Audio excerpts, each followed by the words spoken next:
Good morning all of you. Class 8th Hindi व्याकरण। आपका lesson है संधि। कल हम लोग पढ़ रहे थे यण संधि। चलिए आज हम पढ़ेंगे व्यंजन संधि।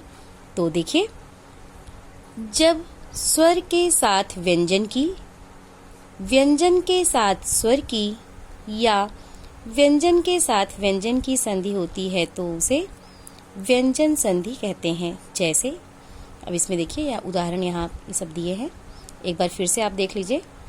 जब स्वर के साथ व्यंजन की, व्यंजन के साथ स्वर की या व्यंजन के साथ व्यंजन की संधि होती है तो उसे व्यंजन संधि कहते हैं।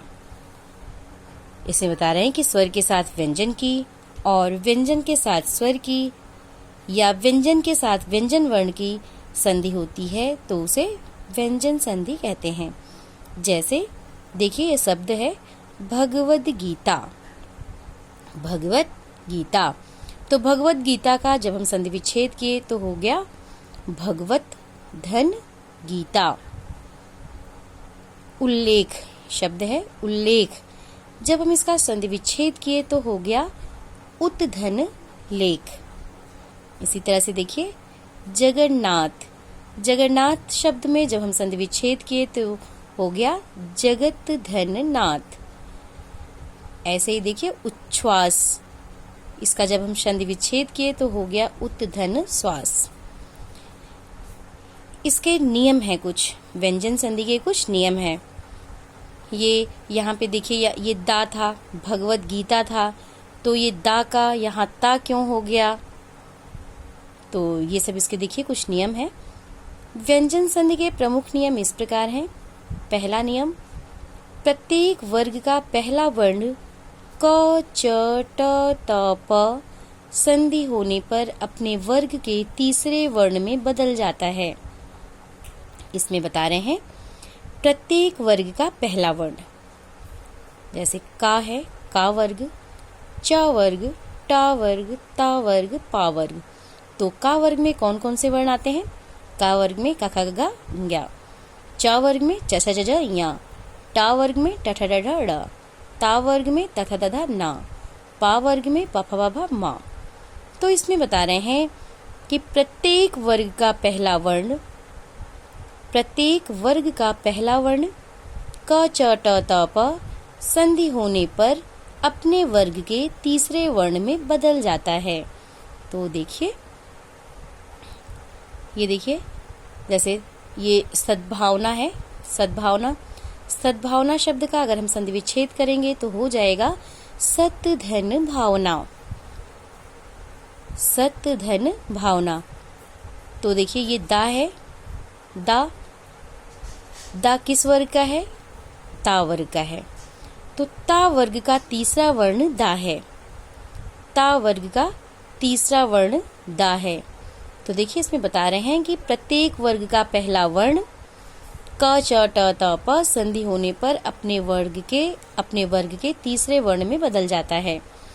तो इसलिए यहाँ पे देखिए, ये सद्भावना था, तो ये सद्भावना, तो यहाँ पे ये ता आ गया सत धन भावना।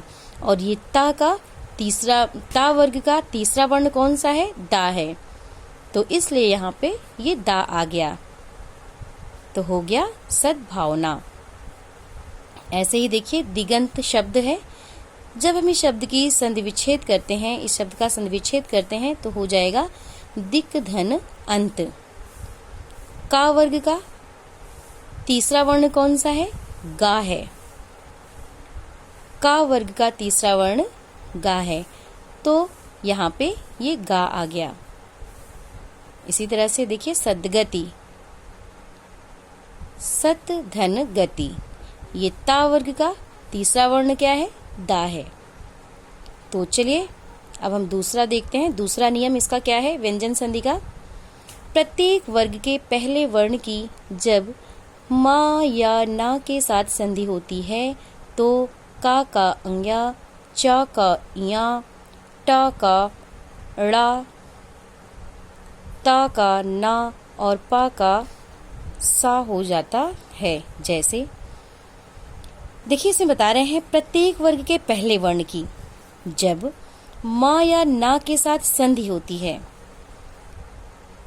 प्रत्येक वर्ग के पहले वर्ण की। प्रत्येक वर्ग का पहला वर्ण आप समझ ही रहे हैं, तो प्रत्येक वर्ग के पहले वर्ण की जब म या ना के साथ संधि होती है तो का अंग्या हो जाता है, अंगा, च का इया हो जाता है और टा का ड़ा हो जाता है। तो देखिए उदाहरण इसका, और ये देखिए यहाँ बता रहे हैं ता का ना हो जाता है और पा का सा हो जाता है। जैसे वांग्मय है, वांग्मय जब हम इसका संधि विच्छेद करेंगे तो हो जाएगा वाक्धन में, वाक्धन में, वाक्धन में। अब इसमें देखिए ये का है, तो पहले शब्द का अंतिम वर्ण क्या हुआ, का है। तो इसमें बताया गया आपको कि का क्या हो जाता है, अंगा हो जाता है। प्रत्येक वर्ग का पहले वर्ण की जब मा या ना के साथ संधि होती है तो का ये देखिए अंगा हो जाता है। तो इसलिए यहाँ पे ये देखिए का ये अंग्या बन गया। तो वाक्धन में और ये शब्द बना, संधि हुई वांग में। इसी तरह से देखिए, ये देखिए शब्द है दिंगनाग, दिग्नाग, तो हो गया इसका संधि विच्छेद दिग्धन नाग। देखिए का है तो का क्या हो गया, अंग्या हो गया। तो आज बस इतना ही, आगे कल। आज आपका होमवर्क है, ये जो भी कुछ मैं आपको पढ़ाई हूँ इसको आप अच्छे से पढ़ेंगे।